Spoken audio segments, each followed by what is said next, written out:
It's time to feel the rage. Welcome to Film Rage, where we talk movies in theaters, streaming, and classic films as well. Directors and actors, beware as you cannot hide from the rage. My name is Bryce and I'm part of Film Rage crew, which also includes Jim. Hey there, Jim. Hey, Bryce.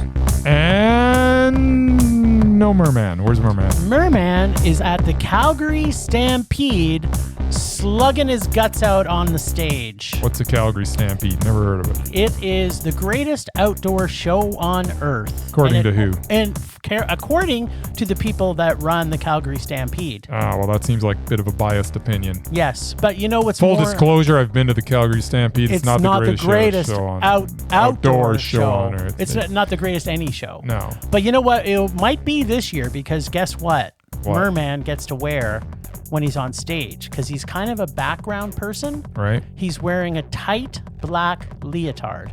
So we're going to get huge Murman package. He's going to look like David Bowie in Labyrinth, Murman style. Huh.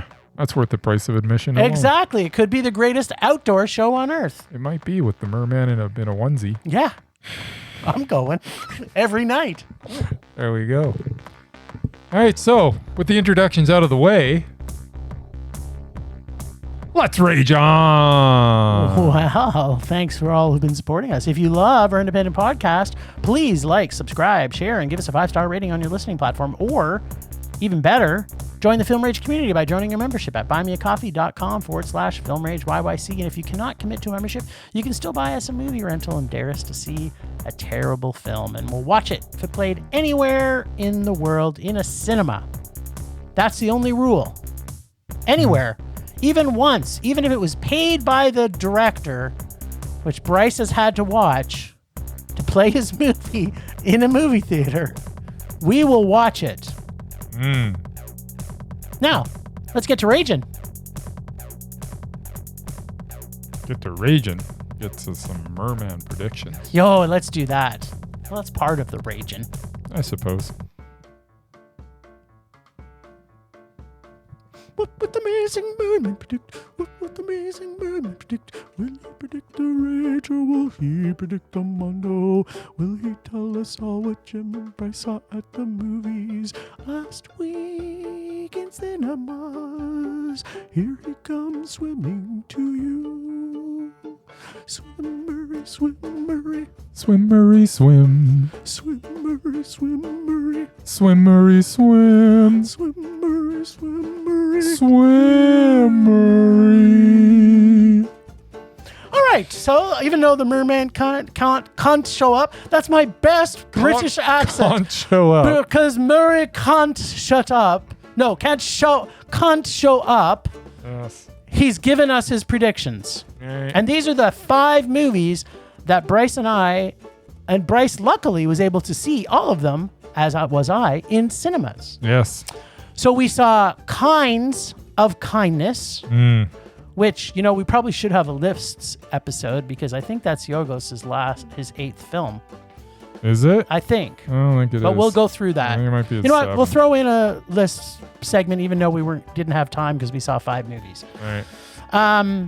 Quiet Place Day 1, Horizon Part 1, Protocol 7, not 1, it's Protocol 7, and Daddio. So, Kinds of Kindness, he said Bryce will be a Mondo and Jim will be a Mondo. Mm-hmm. He put Quiet Place Day 1, Bryce a Rage, and Jim a Meh. Mm-hmm. For Horizon Part 1, this is a surprise to me because it's the great Kevin Costner. He guessed Rage and Rage for both of us. Wow. And then Protocol 7, he put double Meh because he wasn't sure if you were going to get to it. Oh. And then Daddio. He was doing so well. And then he did Daddio, Yeah. both of us Mondo. Wow. That's not how you say wow. Wow. That's better. It's like Owen Wilson was in the... It's almost like he's here with us. It was first... Before we turned the podcast on, Bryce was doing his greatest impression of Bob Dylan, and now he's doing his greatest Owen Wilson impression. It's like a variety show today. It's nice. Wow. That was nice timing. I don't know. It started again. Maybe we need to listen to the whole thing. Nah. There we go. Oh, that's better. It's louder. What would the amazing man predict? All right. What would the amazing man predict? Yeah. Oh, I love this music. Mm. You know what? This may be a shock to you, but I also love you. Yeah, it's not a shock. Yeah, that's true. All right. So we're going to talk about kinds of kindness. So, first off, the Murr gave us his review because Oh yeah, Murr saw this. We saw this. Started at, I think, 10:15 at night. I think we got out and we about got 3 out in the about morning. 1:20, or I think we got home at like 2 in the morning after we did it was like a road trip of Calgary. So, you all wanted to know what a version of Tales from the Crypt or Twilight Zone reimagined by Yorgos Lanthimos was. Well, this is it. Hey, With okay. 3 different but equally funny, ironic, and body horror-ridden stories, with each of the 3 stories all having the same cast in each, all playing very different roles that stretch each of their acting chops like rubber bands. They have a single piano-based soundtrack that pulls them all together with suspense, surprise, and at times filled me with pure glee. Now, story 1, as an employee where their job is to do everything his boss says. Kind of sounds like everybody else. Yeah. Like everybody. But this We're is a on little that boat. different. Such as what he eats for breakfast, when and what time he fucks his wife, and even hospitalize and kill someone because he just asked him to do it. But for doing these things, he gets a mansion, fabulous gifts, the love of said boss, and when he says no to his boss, one time after 10 years, he gets fired, unloved, and more importantly, un-McEnroed. But he will do whatever it takes to get his job back. And I mean anything to get this job back. Because he doesn't want to lose his job. I mean, this is like literally the best job you could have. He goes to the office and sits there and just waits for his boss to tell him to do something. Yep. And then he does it. That's it. And he gets a mansion, he gets a hot wife, and he gets anything he wants. Like, Sweet. This literally was the best job. That's what I want to do. Sometimes I might have to have sex with my boss or, whatever. But I get a mansion and a sweet car and, anything I want. Yeah, it's a fair trade-off. Yeah. More than fair, really. I think so. So story 2 has a cop whose wife was missing on a deserted island, I think, and thought lost. But when she returns unexpectedly, he thinks she's replaced by someone or something else. With a videotape scene better than any videotape scene that has ever been made in the history of movies. And maybe Bryce will talk a little bit about that videotape scene. I'm not sure. And a whole testing that he puts her through makes you wonder if he is crazy or is he correct. But all the while, the story goes places you never see coming and gets weirder and more hilarious as the story progresses. Now, story 3. Yes. The last story is, I think, a sex cult mystery where Jesse and Emma are looking to find a twin who can bring people back to life. That has a surprise ending that is too good to believe, and where we get the coolest dance from Emma Stone you have ever seen, which also happens to be in the trailer. So if you see the dance in the trailer, it's kind of at the end of the movie, but it's worth the wait to get there. All of these stories are woven by weird and wacky characters, events, and concepts that make big reveals that make any M. Night Shyamalan movie look like child's play compared to these ones that Yorgos pulls off. Even though I was kind of tired and exhausted when we got out of the cinema at 1:20 in the morning, I laughed a lot and wanted this movie to never stop. I was exhausted. I don't know how I stayed up But I could have stayed up for another 2 hours. This movie was mondo. I've got unpacking to do, but what do you got to say about kinds of kindness? Yeah, Yorgos Lanthimos. He's just. I don't understand how he can just come up with such original stuff every time. None of his movies look anything like the previous one. No, they're all completely different. Yeah, he's just like he's kind of amazing. There's no director on the planet that makes such different stuff every single time. Yeah, I mean, some of the people that we have is Undoubted. Like, you think of P.T. Anderson or Wes Anderson or any of the Andersons. Yes. Like, they have a style. There's a style, and it's there. Yeah. He doesn't have a style. No. He's like, you compare 5 different films. You show someone 5 different films of his. Yeah. And there's not... Maybe you can make a case for the absurdism between, like, The Lobster and this... I mean, yeah. Also, like, I mean, there's a little bit of absurd in Killing of a Sacred Deer as well. Like, there is. Maybe the absurd, it's almost... The absurd humor is there for the most part in most of them, but they're all so different. Like, I think there's always a tongue very firmly placed in cheek. Yeah. In every single one of his movies. And the humor is very subversive. It's subversive. It's subtle at times. Sometimes it's so in your face, it's ridiculous. Yeah, it actually makes and it can go from awkward. like one spectrum to the one end of the spectrum to the other end of the spectrum in like within seconds. Within seconds.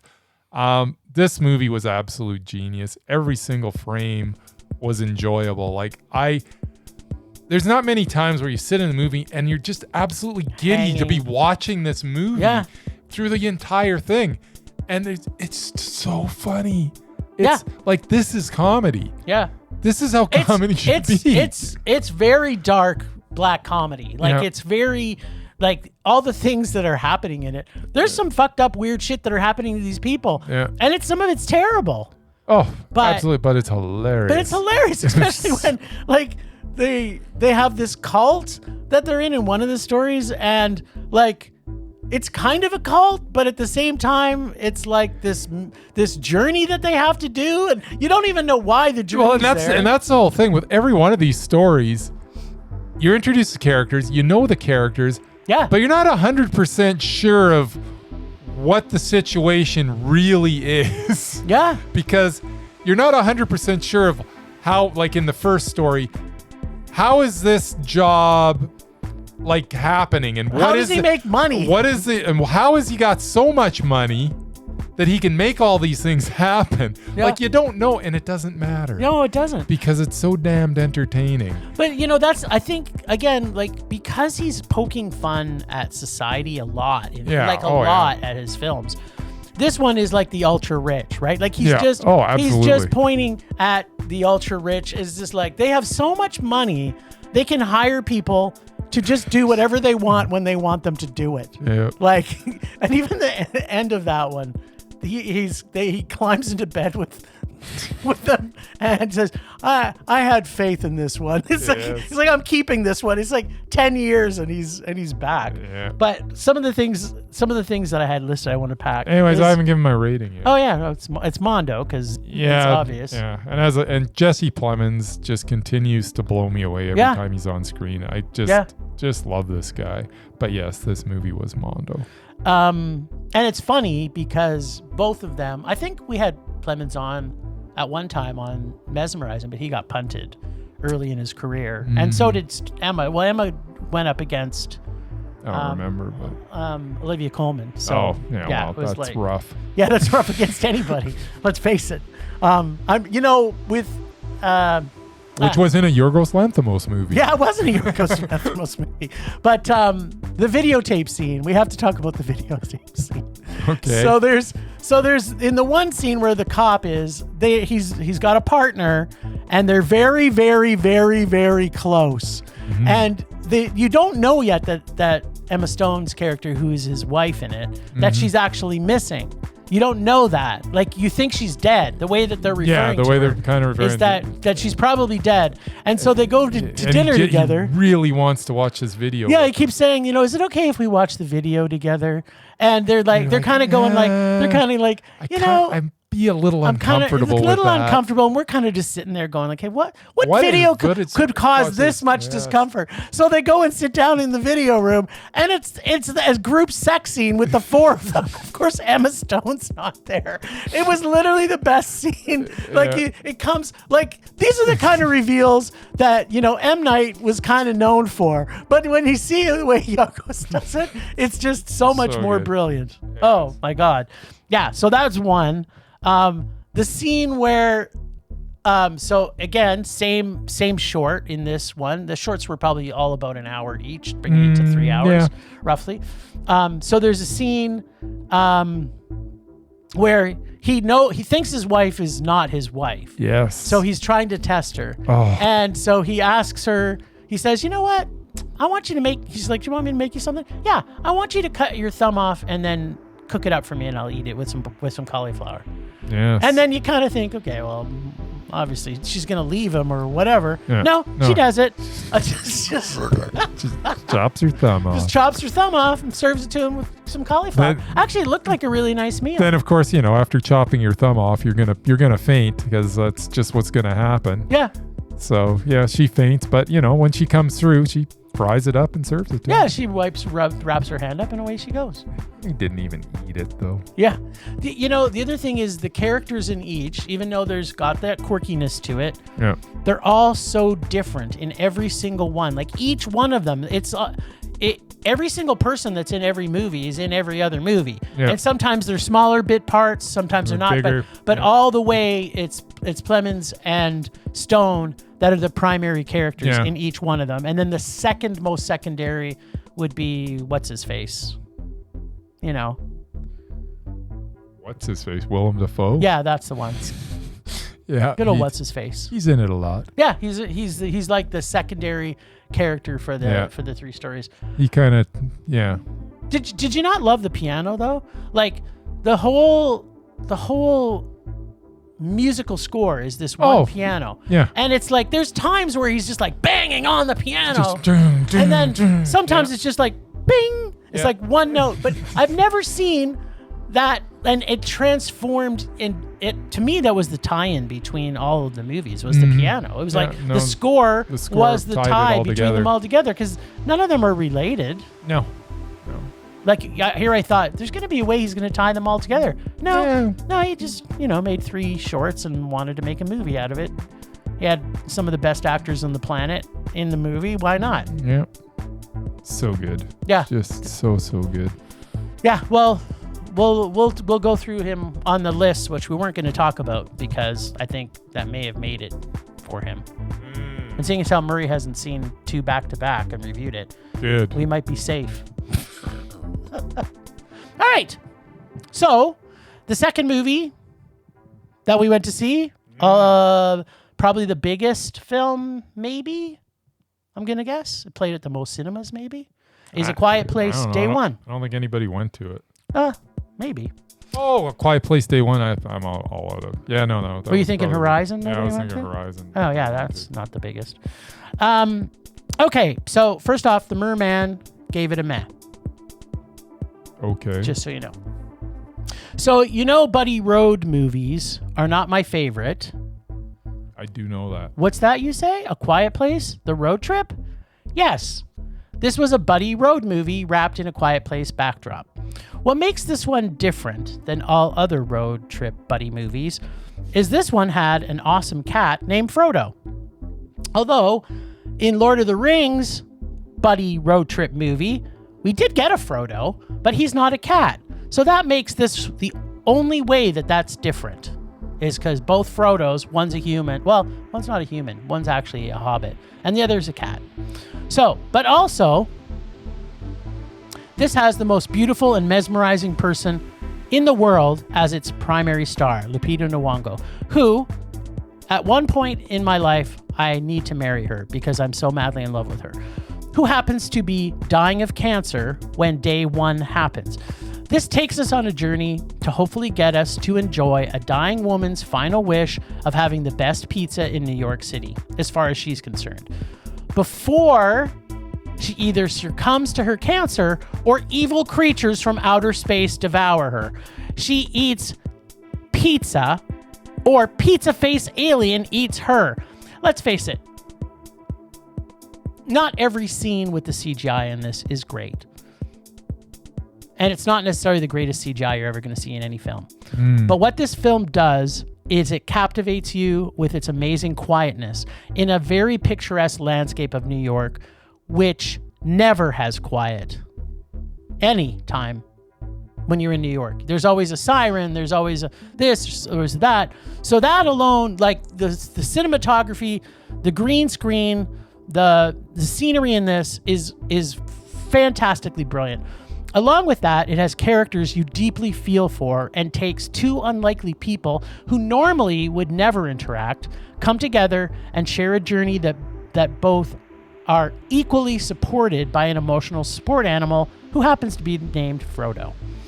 This film is bleak, it's full of dread, but also full of hope and caring for our fellow man/person. It's a quiet place when it needs to be, but also a film that takes this franchise to a completely different place, a place that the other two in this franchise were not. It happens to be a Mondo. I love this film, and there are two amazing, well-developed characters and their buddy road trip, which I normally don't give buddy road trip movies anything but a high, man, if it's possible. So, oh yeah, and the suspense was also so well done. I love this film. I loved everything about it. Especially love Lupita Nyong'o because it's a character for her, again, that is different than anything else she's done. Yeah. Yeah, I loved it. Really? Yeah, I really did. Yeah, I did. I like Lupita Nyong'o. Yeah, she's brilliant. Did you like Frodo? Not really. It's because you're a dog person. I found this movie just boring. Yes, and I loved it. I also found it's one of these deals where just don't show the monsters that early because we already know the monsters though. But they just did nothing for me. The monsters weren't even really in it. They were in it too much. They were in it, but they're not really the story. Plus, let's maybe, if you're gonna put Jaimin Hansu in a movie, maybe put him in a movie. Like what was that? He was in it for 3 seconds? Yeah, and then he was in it a little bit at the beginning going shh. Yeah. And then he was in it at the end that was a bit of bait and switch because I thought it was gonna be the two of them. Well, in case you didn't know, Djimon Hounsou is also in the second one. Yeah, I did know that. Okay, just so you... I was aware of that. Okay, good, just so you know. Yeah. So now we know where he came from. Honestly, I thought this was terrible. I hated it. I didn't like anything about it. I don't understand how you can find this Mondo. I loved it. I loved every single thing about it. I loved her development of her character. I love the fact that she was dying of cancer. The whole story is her. It's just her journey to get her pizza. It's a story about finding the best pizza and getting to see it. I think the characters were so well developed. And the ending was completely predictable. Yeah, and it was. But also, I'm glad that they did it. It's predictable, but other franchises might not have ended it that way. They would have done something stupid like, let's find a cure for cancer. The aliens spit on her and she was cured of cancer. I loved everything about this movie. I was just so disappointed in this. I did not connect with any of it. What? It was not good. So you didn't find the character arc was interesting at all? Not really. Huh. See, I loved it. She was the only thing I liked in it, and she was in it the whole time. Yeah, it's all her. It's all her. See, to me, it wasn't it was all the things going. Movie. It wasn't, and maybe all the things going on around her. But just from you're talking about this giant character arc, I didn't really see that. I just saw. Yeah.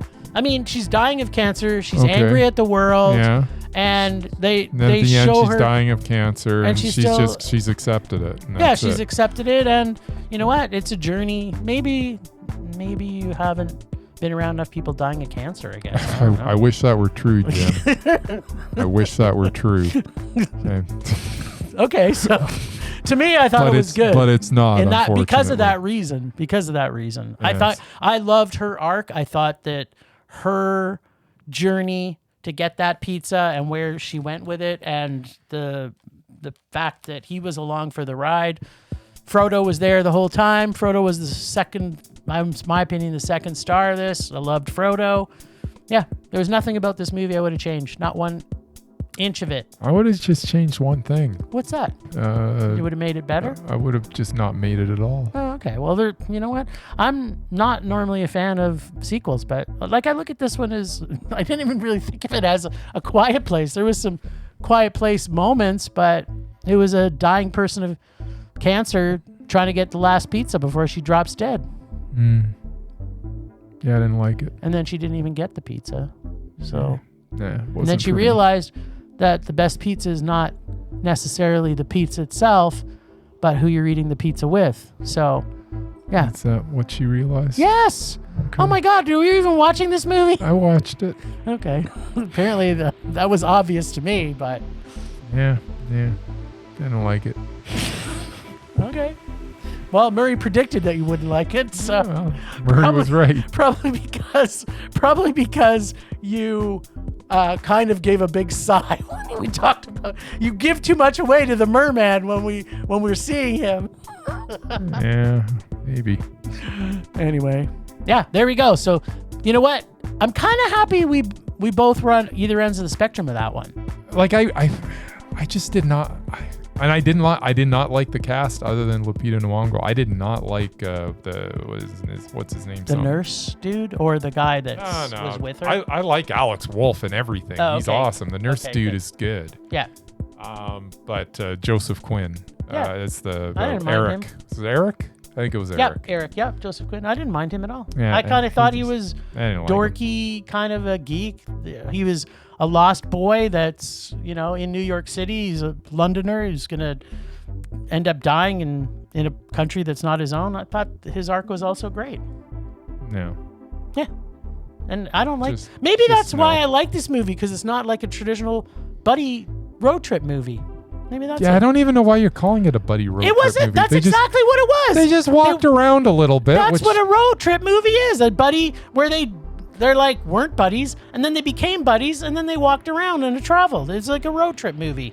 Except instead of being in a car, they're road tripping through walking through New York. I didn't understand why he was following her like a puppy either. Because he was a complete idiot. You saw his anxiety. That's the other thing. That the cat helped him to. I understand that the cat helped. So and he was anxiety. He was following the cat. She basically saved his life. And then he got to save her life, and then Frodo saved their lives, and there was a lot of life saving. He liked it. This movie is great. I think everybody should see it in the movie theaters, potentially in IMAX, because it would have even been better. You make it sound really good. Because it is really good. But it wasn't. You know what? I'm going to go see it again, because we're only seeing 2 new movies this weekend. All right, so here's the real nugget that we've all been waiting for this movie to come to cinemas. I want to say for... Nobody's been waiting for this. What? What are you talking about? Do you know what people are rating this on IMDb, Bryce? Like 2? No. Are you ready for this? I am. There's no way it's above a 6. It is a 7.1. Oh, bull crap. Yep. So Horizon, an American Saga, Chapter 1. Now, so this was exactly what I expect that it was going to be. Kevin Costner trying to spew his ego onto the screen for 3 solid hours. The story was like a movie version of Kevin Costner's retelling of Little House on the Prairie, but it was Costner styled. The scenery is beautiful. In fact, if it wasn't for the scenery, there would be absolutely nothing about this film that was worth seeing at all. But was this even a film? I pose that to you all.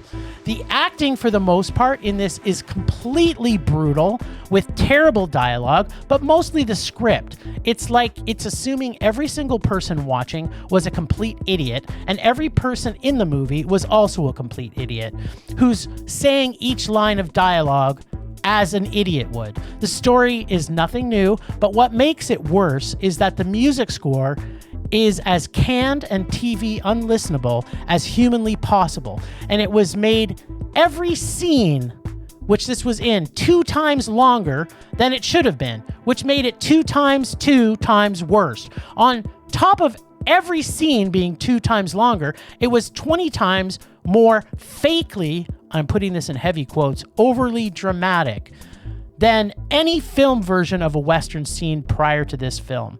Even the actors that have super talent, and I mean super talent, the absolutely once mesmerizing Will Patton is completely wasted, and his character, even he doesn't even know how to act in this movie. I hated every single frame of this movie. Watching this for 3 hours was possibly the worst 3 hours I've ever spent in the cinema in my entire life. I pose that this is not a movie and should not be marketed as one. It is a mini-series like Roots or Shogun or the Holocaust, mini-series from the 70s if no one's aware of that. This ultimately was just the same as watching a TV show pilot on a big screen. A TV series that treats its viewers like they have no knowledge of history and how the West was colonized. This truly was a horrible experience, and seeing Costner as an almost 70-year-old as an action star love interest was also horrific and unbelievable. On top of that, they were I guess practicing how many different terms you could have for the indigenous community, because they had a different term every 5 seconds in this film. And we are in a dust bowl, and yet we have this chosen blonde girl with a white dress that stays white way too long, or even if it should be white at all. Plus, forced love interest with Sam Worthington's character, a scene with this teenage indigenous boy who's walking over to this revenge crew as they're lying on the ground was the worst continuity shot in the history of film history. Plus, he's going to shoot a bow and arrow at the guy with this gun, and more and more and more and more and more. I could go on for 3 hours talking about every single scene and how it was broken down to be so completely awful. This film was the most horrible of all rages. It was a TV show. It was a horrible TV show. It was a pilot. It was a horrible, terrible rage of a pilot. And it was just the most terrible thing I've ever seen. I absolutely hated every single thing about this, except the cinematography. Now, what'd you think about it? I didn't even know what was going on. It was jumping through so many characters. There was like 40 characters, and apparently they're all important. Because this is a 5-point series. But that's all this. This was 3 hours of introducing you to 40 characters. There's no story. We're just getting introduced to like 40 characters. But even the story is. But then we get introduced to these characters, and I still don't know anything about them. I know they're annoying for the most part. I know that the dialogue is just probably as bad a written dialogue as I've seen in the movies in a while. And it was this weird information dump that at the end there was so much of it that I didn't even remember any of it, because it was scene after scene after scene just introducing me to this guy and this girl and that guy and this girl, and then jumping back to them and then jumping to this other thing. There must have been about 47 different stories going on in this. And how in the hell are these even going to tie together? And who the hell cares? Like, I'm not going to remember any of them by the time part 2 comes out. And part 3 and part 4. There's going to be 4 parts to this thing. We are not seeing this part 2 in cinema because this is not a movie. It's like this is a TV show. Well, yeah, this is a miniseries. Yeah, it's not a TV. It's not a movie. It's a TV show. Yeah, and it's a bad TV show. It's like this. The fact that this has a 7.1 out of maybe IMDb's rating out of 100 now.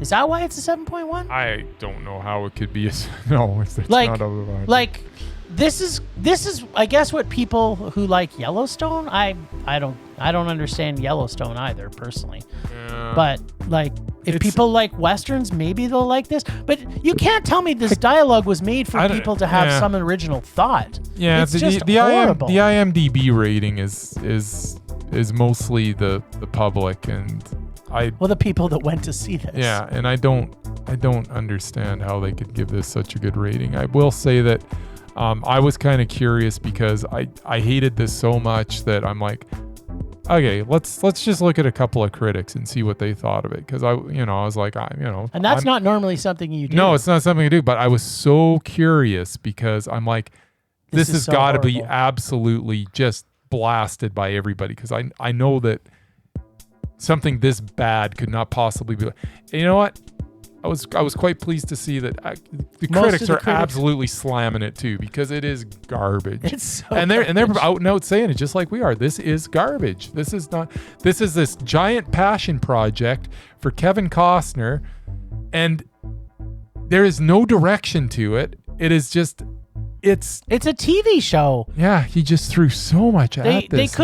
They could have made this 3-hour movie into 3, like a pilot and 2 other series. So this could have been a 10-part series. And, when you hear, because when we go to the movies, they actually have the actors talk about the films now in front of it, because they're kind of, maybe that thinking that people want to see that. And sometimes it's kind of cool. Is it? But they're like, a couple of them, like Luke Wilson and them, were talking about the fact, yeah, Kevin's vision is so brilliant on this because, this is what it was really like. No, this is not nothing it was about not. this was anything about what the real West was like. No, this is... None of it. No one would wear a white dress in the wild, like a pure white dress that they're living in a fucking dust bowl.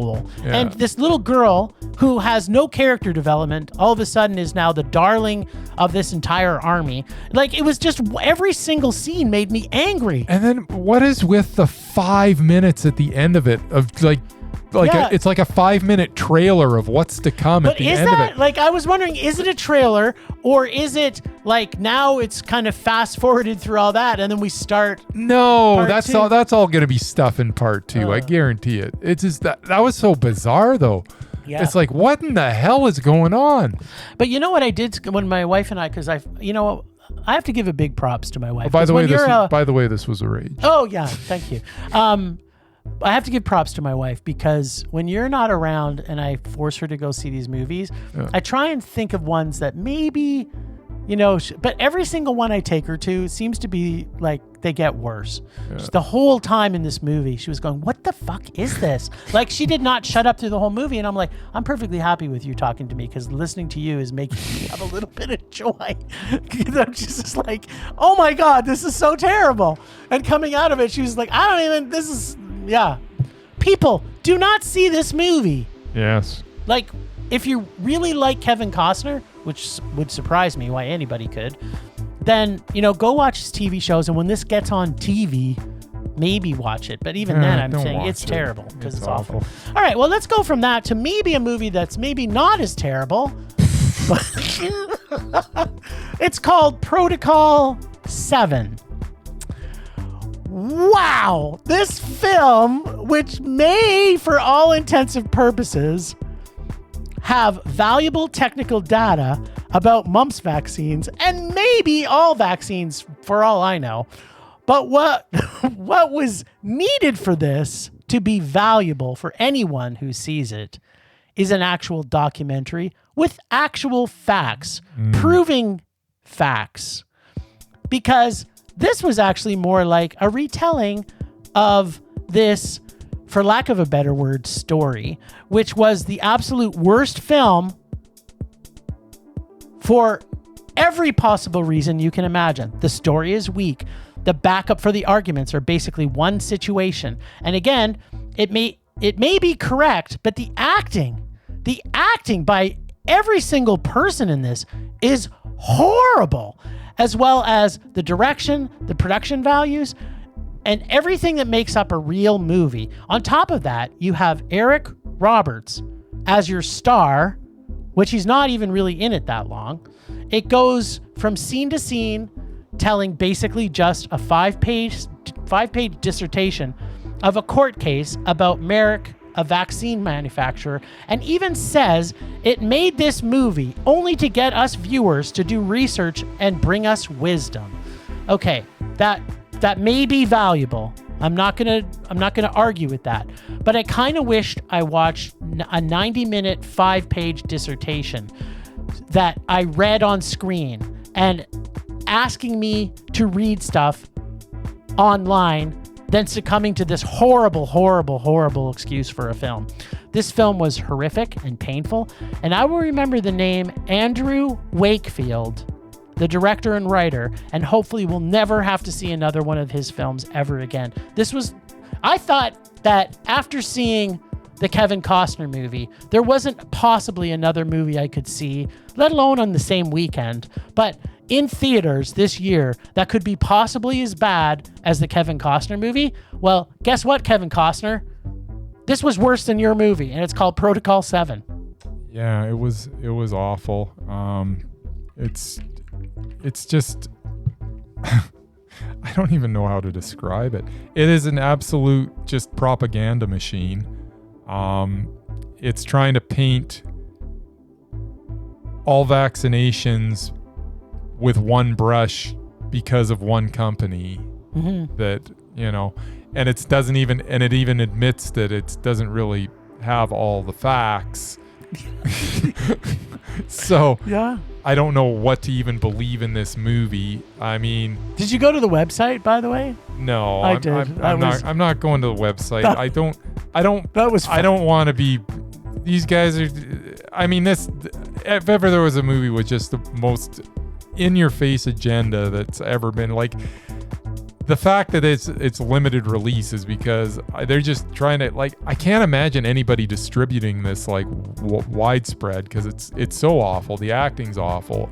Everybody in it is awful. It just shows you how desperate Eric Roberts is that he would even be in this. I know. But maybe he's a big-time anti-vaxxer. I don't know. Maybe. I imagine that anybody that isn't an anti-vaxxer. Yeah, and that's the whole thing. That this is the movie that if you're an anti-vaxxer, you're going to think it's the greatest thing that's ever been, and you're going to tell all your friends about it, and you're going to try to get as many people to watch it as you can. Proof. But it's not the proof, and it's one situation, and even at that, we don't know all the facts there either. No. And it's just wrong that this gets made. Okay, can we just talk about the lawyer in the I don't know who that actor was. What, frumpy guy with bald guy that was sitting behind cider? Him. He was he was terrible. It was too. the other guy. Oh, the one that was his. I object. I've never heard anybody say I object as badly in a form of acting. I'm just like, what is happening right now? Anyways, just avoid this film at all costs. I don't think we should really talk about it anymore. It's not good. It's just not good. It's a rage? Is that it's a rage. As you say, just when you thought that it couldn't get any worse, after watching Horizon, here comes Protocol 7. All right, well, normally we don't like to do this, but because usually we like to end on a juicy rage, but we're going to talk about... I don't even know what you thought about Daddio because we didn't see this together. No. We also saw Daddio. So, another road trip New York movie. Man, how convenient is that? But this time, it's in a cab with the mesmerizing Sean Penn, which he is absolutely mesmerizing in this film. But what it doesn't have is it doesn't have Frodo. No, it doesn't. The whole story takes place in the cab as Penn drops Dakota Johnson off from the airport to her place in Midtown. The dialogue feels real and has vulnerability from both actors, albeit Johnson is completely destroyed by Penn's brilliance. There's a sharing of some of their most personal moments in their lives, and mixed in you get to really know what each of them is coming from, but it felt as if I watched and I still didn't fully get developed characters. I'm not sure why, and maybe you have an explanation for that, but I felt that we got information, but the characters still didn't feel developed enough for me. At least I didn't feel it. The story and conversations was pretty good, and it ended kind of good for what this movie was. I didn't hate it. It was a meh. Yeah, Sean Penn is absolutely brilliant in it. The dialogue is really, really good.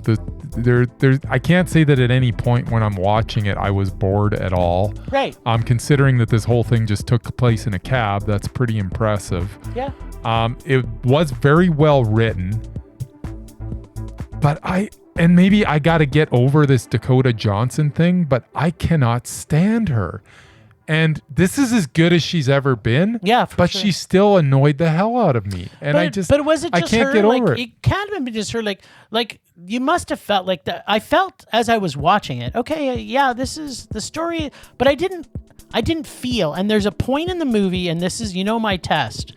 It's the Jim Crybaby test. Yeah. When we get to the point where I should have been crying, I wasn't crying. Yeah. And maybe it's because I didn't feel the characters were as developed. Am I missing something? Like the dialogue was there, but I don't think the dialogue was were. there. But I think the characters were developed enough for two people that are just meeting each other. So I don't, how are you going to develop the characters anymore in a conversation between two people in a cab that have just met each other? Because why would they reveal more than? But they did reveal. They did reveal they got a lot. To the point they revealed, but that's what I mean is, and I don't know if it's because it's in a cab. I think it's because Dakota Johnson's poopy.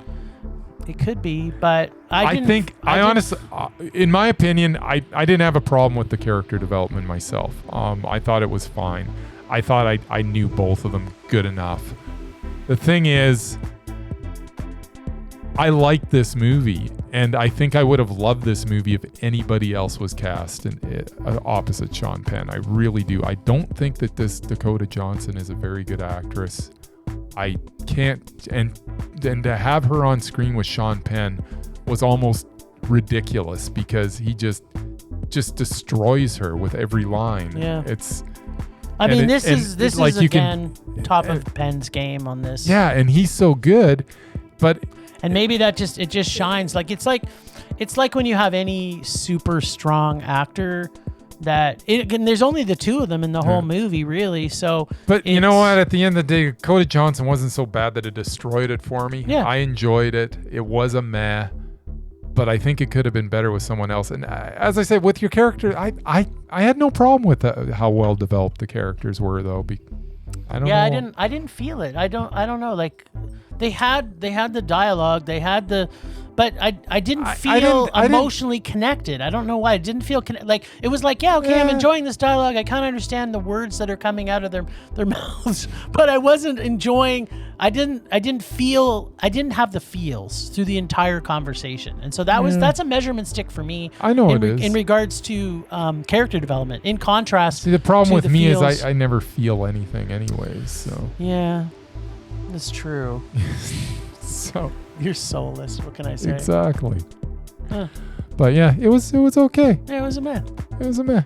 I tend to agree with you. I really like Sean Penn. Well, okay. So by the way, this is the best Sean Penn's been in like probably 10 years. Yeah, like I thought he was really, really good in this. Sean Penn hasn't been in a lot. No, he hasn't. While, but so. he's always good. But this was next level. I just wish he had someone to bounce off of that was up to the task. Up to the Sean Pennism. Yeah. Anyways. Like maybe Veronica Cartwright. Maybe. Right? Although she would not really fit the role. Yeah, based on what the role is, she's a little too old for the role. Just a little bit. Maybe Lupita Nyong'o. If Lupita Nyong'o was in this. Yeah, maybe. Also in New York, she got to the boat dock, left Frodo with the dude that got on the boat, and then she got in a cab with Sean Penn, and that's what happens. Anyways, that would have been good. So the only one that we were at odds with was A Quiet Place. Yeah, we pretty much agreed other than that. Yeah, and we miss Marie, who's going to be gone for a little while. So get used to that, people. All right, we we have a trailer. So Aaron and Kevin from the podcast That Wouldn't Die, we're going to play their trailer right now. All right, go ahead.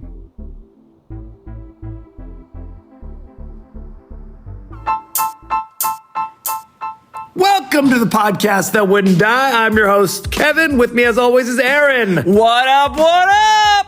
Each week, we'll explore the classics of the horror and sci-fi genre with a little comedic twist. We will ask those important questions like, why don't they get out of the haunted house the first time they see the ghost or the demon?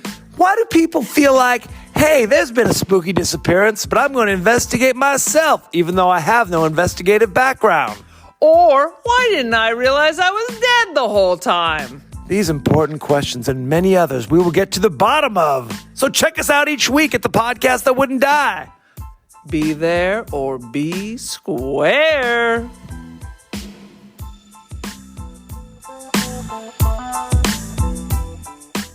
Oh, those boys are fun.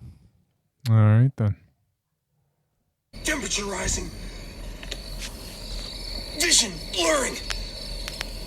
Rage taking over.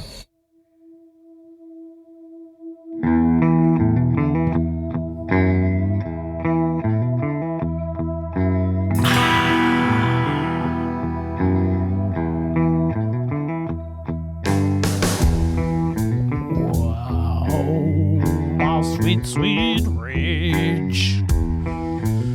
Oh, you know, my rage this week, in case you hadn't guessed it, is you went to a cult, a nudist cult, Wasn't a in the middle of nudist BC, and you didn't take me, cult. because Yeah. you know me and my nudist cults. Like, if I'm going to join a cult, it's going to be either A, a sex cult, or B, a nudist cult. And then you could have just left me there. Yeah. Well, it was pretty cool though. It went down into the valley where the disc golfing was, because we're playing some disc golf. Yeah, you were. First thing you see is this giant vagina sculpture, What? and I'm like, Did you get a picture? Did you get a picture you could share with us? no. I can post it on our social medias. Yeah, we weren't taking pictures. We weren't no phones. Didn't do anything. We just played and Just got back to nature. got back to nature. Took your clothes went off to the and river. started disc golfing. Hung out with the dog. It was a good weekend. Nice. Even though it rained more than it would have been nice, and there were a lot of freaking mosquitoes. You know what? You go to the woods, you're gonna find mosquitoes. Yeah. Did you see anything that had a violent nature in the woods while you were there? No, didn't. There was lots of goats though, because they have goats there. Oh, did they do goat yoga? Yeah, Did you that's do why goat that's why yoga? you're supposed to keep the dog on a leash, because of the goats. But we didn't really Nice. keep the dog on a leash. The goats were up the hill. You did bring the goats down on Canada Day though, Sweet. and the goats came down to have some to eat, and it was kind of funny. He's like, "Come on, goats, come up the hill, have something to eat." The goats were not. It's like, "Come on, goats, what are you doing? You're going the wrong way." So then he had to come down and lead them up the hill. It was pretty entertaining. Sounds awesome. Yeah, It so really was. I mean, I'm really not too upset about that because that sounds like a pretty good trip. But It was a good trip. And then- ultimately, my rage is Kevin Costner and that protocol. Like any form of conversion film. Yeah, I am you know not what? happy Give me about. the facts, but don't sit there and just absolutely twist things and try to convert me to your way of thinking. I'm not that dumb. Yeah, well, I don't think anybody is that dumb. But don't make a movie like you know what it is? To me, it was like, I've got a weekend, so I'm just going to get my friends to film this terrible dialogue that is just a dissertation. And instead of like an actual documentary on this, would have probably taken 3 to 4 years of research and development Yeah. and backstory. But it's like, it's so way much easier. I got a couple $1,000,000 and I want people to be anti-vaxxers like me. So Yeah. I'm going to make this movie and then just put my website on the end of the movie and say, you know what?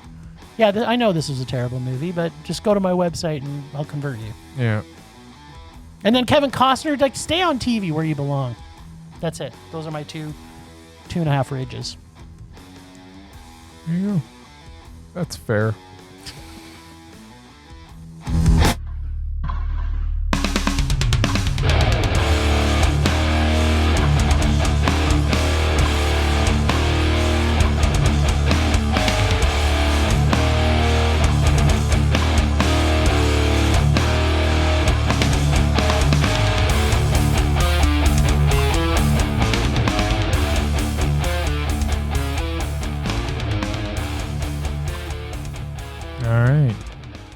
Jim's pointing at Yorgos Lanthimos' picture to me for some reason. I'm like, I'm not going to rage about Yorgos Lanthimos. What's wrong with you? Rage can be a positive rage. You're raging boner for Yorgos Lanthimos. Really? Or we're going to talk about Yorgos after the rages. Oh, that you're just trying to tell me. Okay, yeah. I've already got that pulled up. What am I new? You seem new to me every week. Yeah. All right. Anyways, my rage is pretty much the same as yours. The fact that Protocol 7's a thing. It's just like, dear God, just give me the facts. Don't sit there and try to convince me of anything. And it's just, I hate movies with not even hidden. Well, it's not even hidden. And here's the worst part: is they kept on saying how they kind of pride themselves that, oh yeah, we're showing both sides of the story. No, you're not. You're showing one thing and pounding it and basing it on one incident and trying to paint that with as if that's how every entire drug community is. And I didn't know, so what, again, when movies like this, you don't even know the facts. No. But what would surprise me is that the CDC or whoever makes the judgment on medications would allow people to self-test. It's like, oh yeah, all of our tests are good. Yeah, okay, we can, isn't that done by a third party? It's gotta be. I'm confused by it all. Yeah, but if you're trying to tell this story the way you want to tell this story, then that's not how it does. They just test it themselves and they go, hey, trust us. Yeah, and then they go, yeah, okay, we trust you. No, that's not how it works. Let's go make some Spectrum kids. Yeah. Spectrum babies. Let's go make some Spectrum babies. So yeah, that's that. Rage subsiding. Pulse slowing. Anger fading. All right, we got a bit of a change up here just because, we were going to have... Murray had a charge for us to watch, but we're going to wait until Murray gets back before we add the list. However, we've been waiting for Yorgos to have his most recent movie come out. So we're just going to go through these quickly to make sure we got 8. Well, I think we do have 8 because we almost had 8 before, but we literally couldn't find anywhere to watch My Best Friend, if memory serves me correct. Right, that was what held us up. And also so this is actually his 9th. Yeah, but also he doesn't list that movie as his, I know. Yeah, so here we go. So let's go backwards in time. Kinds of Kindness, we both gave Mondo. Murray gave it a meh. So far, if you raged, then it would be change things a bit. Poor Things was Mondo. The Favorite was Mondo. Killing of a Sacred Deer was Mondo. The Lobster. Alps is Mondo. Dogtooth is Mondo. And Canetta was meh. So that's 8. That's 8. Right? Yeah, we watched Canetta. Yeah, we did. It was an interesting little watch. Yeah, and it doesn't matter if we do finally ever get to see My Best Friend, which I completely want to see. Yeah. With you. Yes. Which makes sense. Yes. Making the connection, Jim. Yeah. So then it won't matter because it's 9 back It's 9 back anyways. It could be total poo-poo and it doesn't matter. It could be the worst movie we've ever seen, but he doesn't count it as part of his vision because it was a shared directorial event. That's fair. So, and just so you know, yes, he has something in development called the Hawkline Monster, which sounds awesome. The Hawkline Monster. Yes, and Begonia. Begonia. Which sounds like a flower to me. Huh. And guess who's in it? Jesse Plemons and Emma Stone. Yeah. And then the Hawkline Monster, we have no clue yet. But it's a fantasy horror western. So we'll have a good comparison between Yorgos Lanthimos' vision of a western and Kevin Costner's vision of a western. Begonia sounds awesome. Doesn't it? 2 conspiracy-obsessed young men kidnap the high-powered CEO of a major company, convinced that she is an alien intent on destroying planet Earth. I'm already dialed in. This is going to be fantastic. Wait. Once again, he's doing something completely different. He's doing sci-fi now. Whoa. Well, I guess The Lobster's kind of sci-fi. Yeah, kind of. It doesn't matter. Whatever. Yorgos Lanthimos, it'll be- you are it'll be officially brilliant. undoubted. Gee, what a shock. Yeah, no surprise. All right. What a shock. Thank God we've been waiting forever for that. Yeah. Right. You got anything else? Yeah, I think that's it. We don't have anybody to. We're Uh, not going to be seeing any new movies until the Mur comes back. So yeah, that's it. We got no Rage or Dare this week, but Casey's back next week. Murray won't be because it's the Calgary Stampede. Right. So yeah, that's all we got. Okay.